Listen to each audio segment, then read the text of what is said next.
itu tertangkap. Itu lucu berita ini. Tertangkap bom bunuh diri Taliban, tetapi bomnya nggak meledak. Nah, waktu digeledah itu, Pak, ternyata di sekitar kemaluannya, alat vitalnya itu dipasang seperti tameng dari metal itu, Pak. Pasang tameng seperti metal dan menutupi alat vitalnya itu. Dari tanya sama wartawan, kenapa kamu pasang ini? Ya, supaya kalau nanti saya meledak, bomnya hancur badan saya, alat vital saya tetap ada. Jadi nanti di surga saya bisa ketemu sama 72 bidadari itu.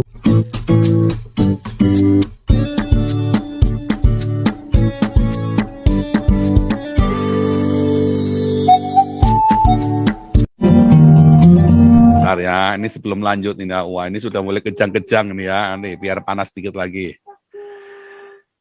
Oke, kita masuk ke Yesus Savior sekarang. Yesus Savior. Sebentar. Yesus Savior. Iya, Yesus Savior silakan. Lalu Pak Matias tambah ya. Halo. Ya, Yesus Savior silakan. Selamat malam, Pak Selamat malam, Yesus Savior. Ya, aduh ini udah lama saya nggak masuk ini, Bos. Dengar sih, dengar Pak Komandan. Cuman tetap aja mau masuk itu, wah sekarang penggemarnya sudah banyak. Makin banyak, luar biasa saya lihat, wah ini nggak kebagian nih, udah tunda dulu. Ini ngomong-ngomong saya tadinya mau melamar jadi pemusik di Pak Paul ini, tapi boleh, mau Pak. jadi pemain piano, pianonya Pak Paul udah hebat begitu.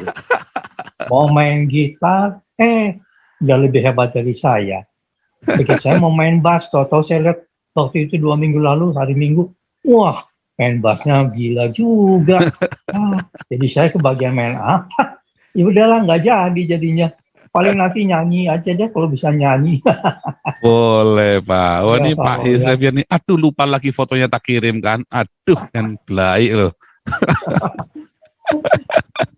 Lupa lagi Pak, sorry Pak. Aduh saya kalau udah cerita pendingan kerjaan itu minta maaf Pak, fotonya lupa tak kirim Pak. Foto apa itu? Ya wes enggak lanjut. Pak itu Pak Paul itu jangan terlalu banyak absen Pak. Karena suara Pak Paul itu suara Pak Paul itu sangat penting. Karena saya perkembangannya saya lihat di Indonesia ini ya. Sekarang ini orang-orang banyak yang berani loh Pak sekarang. Makin banyak yang berani. Itu ya mungkin kalau saya perhatikan mungkin pengaruh dari ya ini channelnya Nabi 26 ini saya kira mungkin.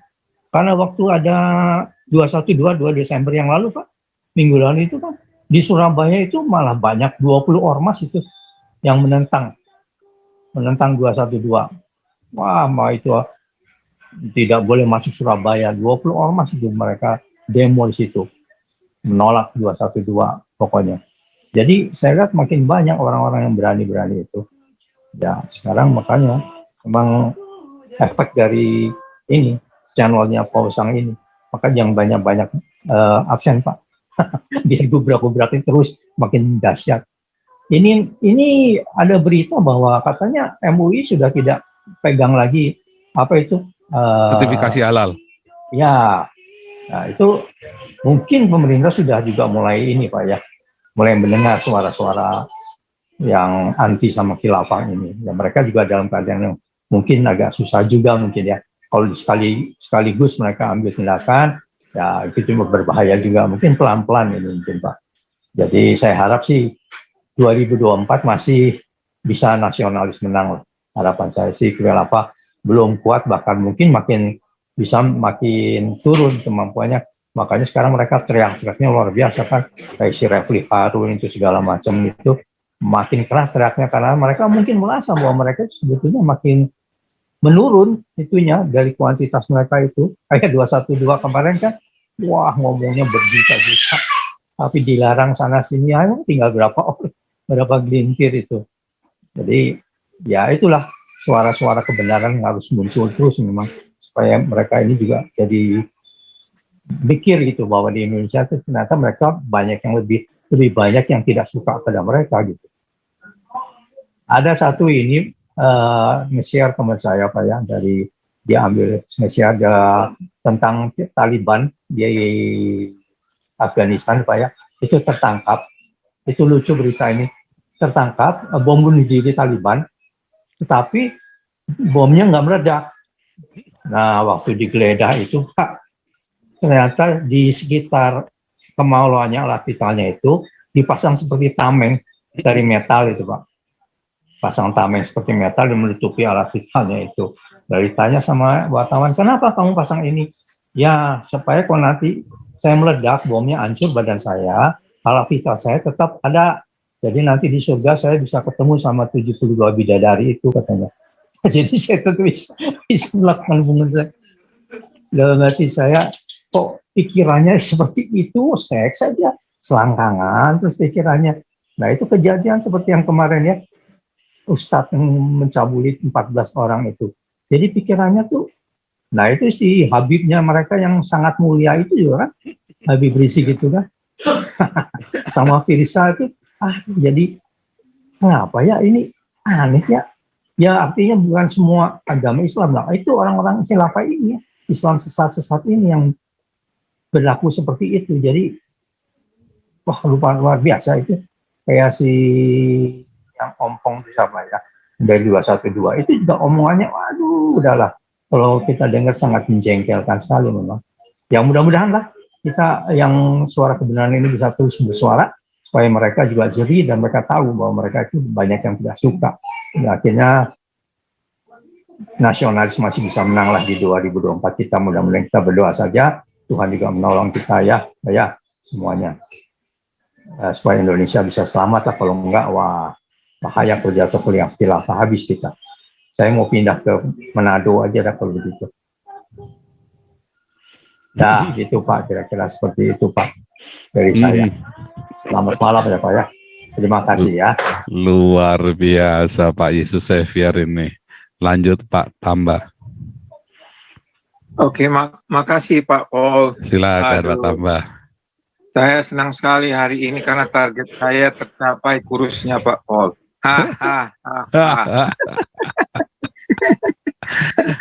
Oke Pak Paul. Ya ini memang kejadian ini yang Pak Paul maksud di dalam Zoom ini memang benar-benar biadab. Di atas biadab apa ya kira-kira ya? Aduh nggak tahu deh saya. Kalau ada kata-kata lain di atas biadab, nah itulah itu. Nah, tapi saya juga bertanya ya Pak Paul ya, apa ini tujuannya ada hubungannya dengan populasi untuk agama tertentu? Nggak bisa menarik orang agama lain ke agamanya, caranya ini nambah kan? Ayo, mudah-mudahan enggak Pak ya. Tapi nggak tahu lah. Lalu kalau kita lihat negara kita itu banyak budayanya, bermacam-macam, setiap orang punya budaya di Indonesia. Ya. Kemudian beragama. Ya. Kemudian mengetahui Pancasila. Seharusnya berbuat baik itu gampang, Pak Paul. Gampang. Tapi kok bisa perkosa-perkosa begini, coba. Saya nggak habis pikir. Karena saya punya anak gadis 4 ya Pak Paul. Saya memang benar-benar, geram ini. Satu aja anak saya pernah disakiti. Saya udah naik darah tinggi saya. Ya. Padahal bukan disakiti seperti ini. Hanya dibully di sekolah gitu Pak ya. Waduh, saya emosinya sudah kayak apa gitu. Ini Pak Paul, bayangkan. Anak yang dilahirkan ibunya waktu kecil susah payah, dirawat, kalau nangis, dihibur, kalau sakit, dikasih diobati, dibawa ke dokter, dikasih sekolah, digerayangi orang lain. Ya, pesan saya kepada semua teman-teman dimanapun Anda berada, jangan karena korban ini bukan anak Anda, lalu Anda menganggap sepele. Jangan. Ya, jangan. Kalau sudah kena ke anak Anda, baru Anda sadar. Jangan. Jangan itu. Jadi, perhatikanlah kasus ini dan renungkan. Kemana Anda harus berada? supaya menjadi manusia yang bermartabat, sesuai dengan agama yang kita miliki, sesuai dengan Pancasila dan budaya.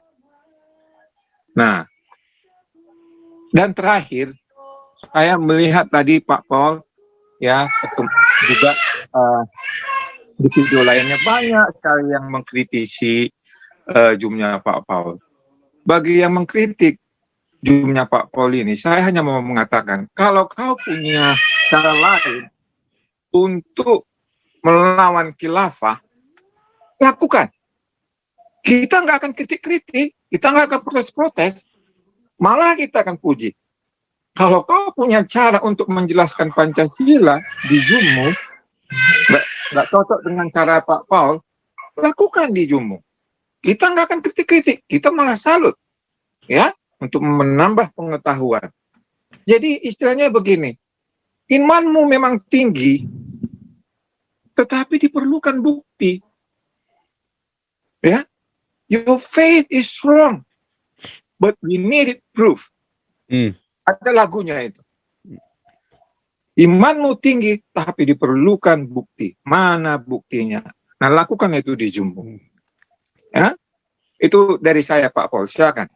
Luar biasa. Sebentar.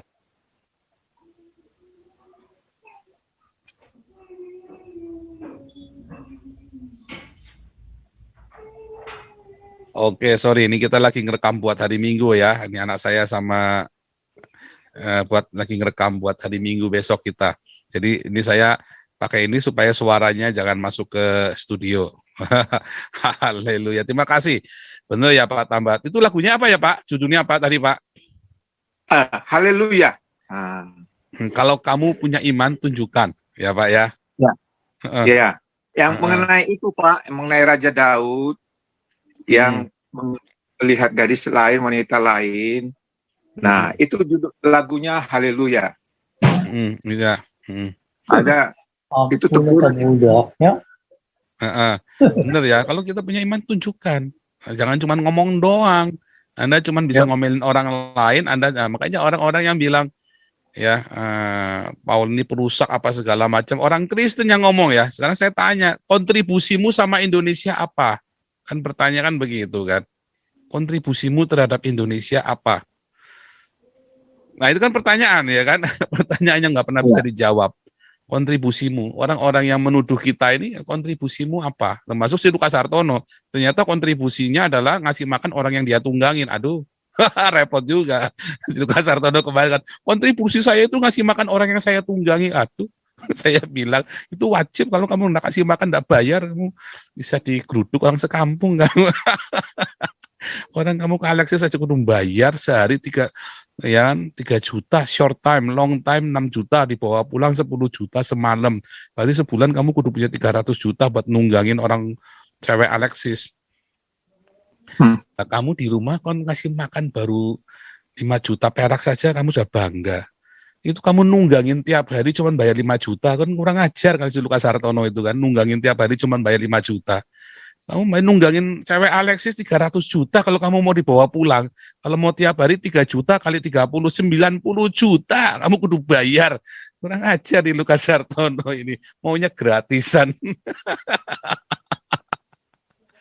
Kalau kita nih bicara di sini dengan cara sarkastik, ironik ya. Satir. Supaya ingat. Ya, seperti para nabi kan kalau bicara dalam sarkastik, satir, dan ironik kan. Itu begitu caranya ya kan. Makanya saya bilang ini tadi ada yang nggak terima, saya bilang jangan-jangan Romo Beni pedofil, ini rupanya ada yang nggak terima ini tadi.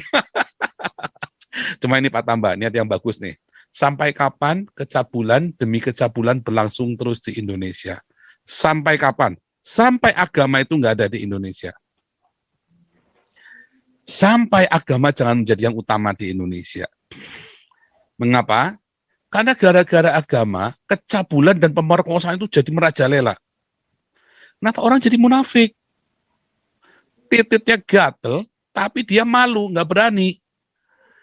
Nah kalau di Eropa, saya nggak cerita di Amerika, saya belum pernah ke Amerika, soalnya ini biar Pak Tambah dan Pak Robert yang cerita. Kalau di Eropa, ya kita nggak perlu takut diperkosa. Kecuali sama imigran Arab ini kurang ajar ya, dia tuh kan memang gatel itu titiknya. Karena munafik dia boleh perkosa orang kafir, kurang ajar nih bangsat ini. Tetapi kalau sama orang-orang Eropa ya, yang pelaku pemerkosaan biasanya dia punya gejala kejiwaan. Itu presentasinya kecil sekali. Rata-rata karena mereka boleh berhubungan seks dengan siapa yang mereka mau, asal mau sama mau. Kalau di Indonesia nggak bisa, munafik mereka, akhirnya diperkosa karena mereka diam-diam. Yang namanya diam-diam itu lebih bahaya daripada yang dibuka. Makanya balik lagi kita, kalau ada diaken menyimpan rahasia, itu bahaya, nggak boleh. Diakennya Damaris nggak boleh menyimpan rahasia karena itu bahaya. Dibuka, salah nggak apa-apa, dibuka, itu malah nggak apa-apa. Kalau ada salah di diam-diam, wah itu biasanya kriminal. Tapi kalau salah dibuka, selalu ada toleransi di situ, ada kompromi. Tapi kalau salah ditutupin, nggak ada kompromi, karena kita nggak tahu apa yang kamu tutupi. Sama dosa juga begitu, dosa yang kamu buka, ya justru akan membuat perubahan yang lebih baik. Kenyataannya ada salah, kita terima ada salah. Kalau ada yang ditutupi, berarti tidak ada peluang untuk diperbaiki. Di Eropa, free sex boleh, tetapi kalau sudah menikah nggak boleh. Nah, kalau sudah menikah, sampai kamu selingkuh, wah istrimu nuntut, kere kamu. Habis, ya. Habis, temen saya itu loh habis kere, bangkrut gara-gara istrinya nuntut dia. Pusing lah dia. Kere, bangkrut. Nggak punya apa-apa di hari tuanya, padahal orang kaya mudanya itu mungkin dia kaya cerita ya. Akhirnya tiap hari uangnya dia, gajinya cuma buat membiayai istrinya sama anak-anaknya. Ada satu di Eropa, ya seorang wanita, dia digebukin sama suaminya, ya. Pertama dia nurut karena dia takut. Setelah lama-lama ya, setelah 10 tahun ya, akhirnya diusir perempuan Indonesia ini, diusir nggak ada yang nolongin. Akhirnya ada yang ngasih tahu dia ngajarin. Dituntut suaminya. Kere suaminya langsung susah. Dia kaya, perempuan ini kaya. Hidup sendiri ya, nggak nanggung anaknya, dia hidup sendiri. Kasih apartemen bagus, kasih uang bagus. Sekarang dia kerjanya cuma buat apa? Ngisi waktu luang doang, kurang asal dalam arti saya ingin kerja. Duitnya sudah tiap bulan dia udah terima, minimum di tangan itu minimum sudah ada duit gratisan tanpa pajak. Kerja dia cuma buat iseng doang. Asem dalam arti saya. Kerja cuma buat iseng doang. Enak sekali, beruntung sekali. Nah, itu tadi ya. Karena kalau kesalahan itu dibuka di sini. Nah, tadi Pak HW bilang kalau ada pelanggaran itu dibuka. Jangan ditutupin, nggak apa-apa. Semua itu ada reason, ya. Semua itu ada reason dan ada cara untuk solusinya. Tapi kalau ditutup, nggak ada. Makanya sampai kapan kecabulan demi kecabulan di Indonesia? Sampai agama itu ditiadakan. Karena agama itu membuat kita jadi munafik, jadi nutup-nutupin. Dibuka saja. Agama itu homoseksual. Akhirnya homoseksualnya diam-diaman. Wah, akhirnya kemudian pelacuran juga diam-diaman, nggak terkontrol. Kalau di Eropa, di Belanda misalnya ada red light, itu diisolasi dan ada dokter khusus di situ. Di Indonesia, karena ditutup-tutupin, wah yang nggak karu-karuan penyakit kelaminnya. Tiba-tiba ibu baik-baik bisa kena HIV, kasihan kan? Coba bayangin. Nggak apa ibu baik-baik, nggak tahu dari mana, suaminya juga bingung. Nggak taunya suaminya selingkuh sama teman kantornya perempuan. Teman perempuannya dapat punya suaminya suka jajan di doli. Repot, saudara. Karena ditutup-tutupin itu. Tapi kalau itu dibuka, maka terkendali penyakit kelamin itu. Kecabulan juga sama. Karena ada kemunafikan, makanya banyak percabulan. Tapi kalau dibuka, ya, kalau kamu mau sebelum menikah, ya kamu jangan menikah supaya kamu bisa free sex. Kalau kamu udah menikah, ya jangan. Kan begitu kan, pilihan, dikasih pilihan. Kalau nggak dikasih pilihan, tapi dikekang, wah itu jahat. Makanya sampai kapan kecabulan, sampai agama itu ditiadakan. Karena Tuhan itu sesuatu yang privat, ya, bukan kolektif. Nggak bisa. Ya, Tuhan itu sesuatu yang privat. Nggak bisa kita paksakan apa yang kita yakini kepada orang lain. Makanya kekristenan itu bukan satu dakwah yang menjadikan orang jadi Kristen. Enggak. Kita mengenalkan Yesus, ya. Setelah itu mau dia jadi Kristen apa enggak, itu urusannya Roh Kudus. Begitu. Pak Paul. Iya, Pak Pak Robert. Iya, Pak Robert. Ya, kalau di Amerika, Pak, meskipun negara ini mengutamakan adalah freedom of speech, Pak, ya, jadi bebas untuk mengemukakan pendapat, namun undang-undang terhadap pelanggaran, entah itu pelanggaran seksual, hukum, semua ini telah diatur dengan sangat transparan bagi semua masyarakat. Jadi menyinggung soal seksual harassment saja, Pak, ya, atau pelecehan, di sini dikenakan hukum. Bahkan baru-baru ini yang mungkin kita tidak banyak tahu bahwa Gubernur New York, si Andrew Cuomo, dia itu dituntut untuk turun dari jabatannya. Namun dia sendiri mengundurkan diri karena dia tidak bisa mengelak lagi akan di-impeach. Cuma gara-gara pelecehan, itu tidak ada hubungan seksual langsung. Cuma di sini memang hukum itu diterapkan dan juga hak asasi dan hak kepemilikan wanita dan pria itu sama. Jadi tidak ada bedanya. Adapun juga kalau wanita yang mungkin ada pelecehan terhadap seorang laki-laki, pernah terjadi juga dalam satu instansi di sini bahwa wanitanya itu kena. Jadi inilah hukum yang memang diberlakukan bagi setiap masyarakat. Dan hukum yang tidak munafik. Kalau kita di Indonesia kan, kemunafikan itu yang dimanipulasi dengan balutan-balutan agama sehingga mereka menginginkan sesuatu tidak terbuka tetapi berangan-angan sebagaimana ya janji-janji ya bidadari 72 itu sebenarnya itu kan iluminasi saja, Pak. Bukan suatu kenyataan.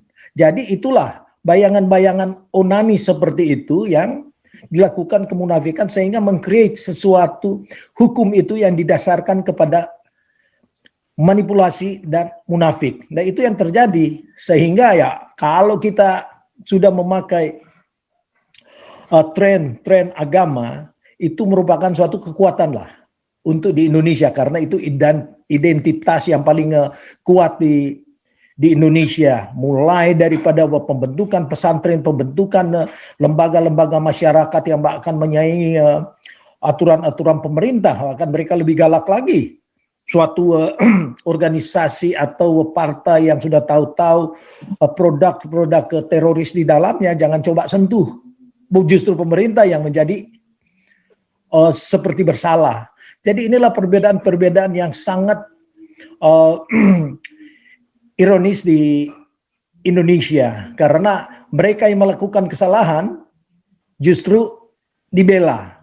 Mereka yang dianggap benar bisa disalahkan karena mereka tidak bisa menuntut sehingga manipulasi-manipulasi ini yang dipakai terus untuk membodohi masyarakat.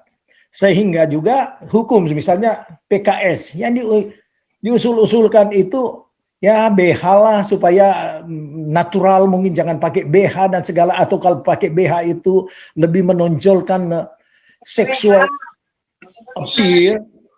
Dan ini adalah karena bayangan-bayangan mereka yang bobrok, bejat, dan tidak ada moral yang mereka agung-agungkan, misalnya ulama, cucunya Nabi, si Rizik, wah berbuat mesum di video itu ada.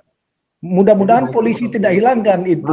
Jadi seorang wanita yang dua-dua punya, Rizik punya istri, dia punya suami, tetapi ya karena ya Rizik itu dianggap ulama ya nggak apa-apalah.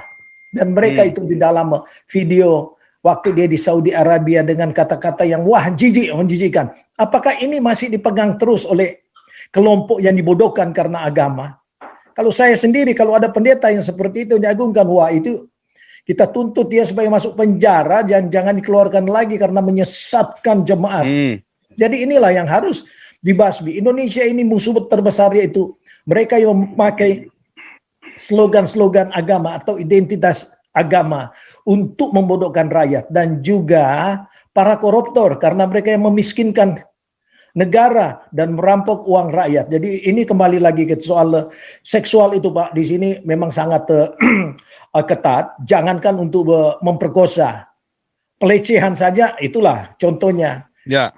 Andrew Cuomo out daripada posisinya, dan bahkan mereka terlibat itu nggak boleh mendekati rumah dari victim ataupun yang korban dalam jarak tertentu. Iya, betul. Jadi, Stop dulu, ya. Pak. Ini Depok 3 mau laporan. Silakan Depok 3.